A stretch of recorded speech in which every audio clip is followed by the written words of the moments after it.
بسم اللہ الرحمن الرحیم۔ السلام علیکم۔ شیطان نے ایک دن پانی پر اپنا تخت بچھایا اور اپنے شاگردوں سے پوچھا، آج تم لوگوں نے کون سا کام انجام دیا؟ ان میں سے ایک کھڑا ہوا اور کہا، میں نے 2 لوگوں میں لڑائی کرا دی۔ شیطان نے کہا، اچھا کام کیا۔ دوسرا کھڑا ہوا اور یوں بولا، میں نے ایک شخص کو شراب نوشی میں مبتلا کر دیا۔ شیطان نے کہا، اچھا کیا۔ تیسرا کھڑا ہوا اور بولا، میں نے ایک طالب کو مدرسہ جانے سے روک دیا۔ شیطان نے اس کو گود میں اٹھا لیتا ہے، تم نے سب سے اچھا کام کیا۔ دوسرا شاگرد تعجب میں پڑ گیا۔ شیطان نے کہا، اگر وہ طالب علم عالم دین بن جاتا تو ہم کبھی اس کو بہکا نہیں سکتے۔ آؤ میں تم سب کو تجربہ کر کے دکھاتا ہوں۔ شیطان ایک گدھے کو اپنے اچھی طرح سجا کر رات کو ایک کعبۃ کے دروازے پر لے گیا اور کہا، تم نے بہت عبادت کی، اللہ کو پسند آیا، میرے ساتھ فرشتوں کی جماعت ہے، اللہ نے تم کو معراج کی سیر کروانے کے لیے آسمان پر بلایا ہے۔ وہ عابد خوش ہو گیا اور گدھے پر سوار ہو گیا۔ شیطان نے اس گدھے کو لے جا کر جنگل میں چھوڑ دیا۔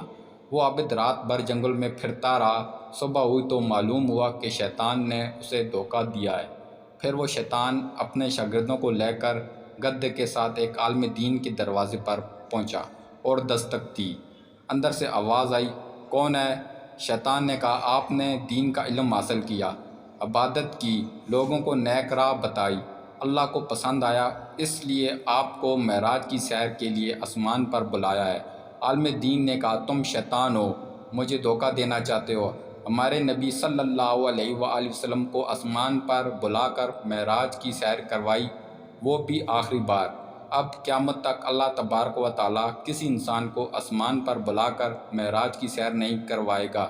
اتنا سننا تھا، شیطان وہاں سے بھاگ کھڑا ہوا اور اپنے شاگردوں سے کہا، دیکھا تم نے عابد کو آن وعد میں بہکا لیا، لیکن اس عالم دین کو نہ بہکا سکے۔ ایک دن ایک عورت کہیں جا رہی تھی، چلتے چلتے اچانک اس نے مڑ کر دیکھا، اسے اپنے پیچھے ایک نوجوان آتا ہوا دکھائی دیا۔ عورت نے پھر چلنا شروع کر دیا۔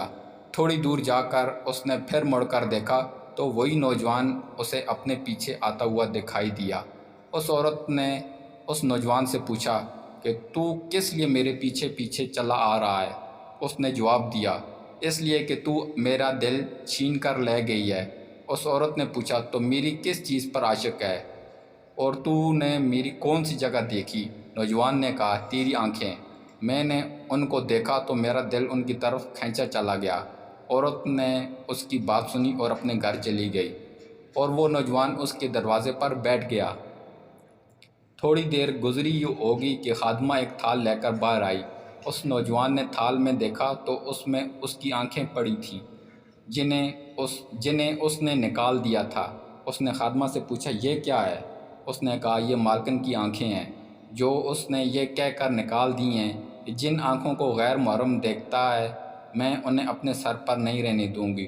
وہ نوجوان یہ سب دیکھ کر غمگین ہو گیا اور واپس چلا گیا۔ دوسرے دن وہ صورتحال کا جائزہ لینے کے لیے پھر آیا۔ اس نے دیکھا بہت سے لوگ وہاں جمع تھے اور رو رہے تھے۔ اس نے لوگوں سے پوچھا، یہاں کیا ہوا اور لوگ کیوں رو رہے ہیں؟ اسے بتایا گیا کہ اس گھر میں ایک عورت فوت ہو گئی ہے۔ وہ عورت کل کسی کام سے نکلی تو کسی اجنبی نے اس کی آنکھیں دیکھ لیں، پس اس نے اپنی ان آنکھوں کو نکال دیا اور اس کے درد کی وجہ سے فوت ہو گئی۔ مزید اچھی ویڈیو دیکھنے کے لیے اس چینل کو سبسکرائب کریں۔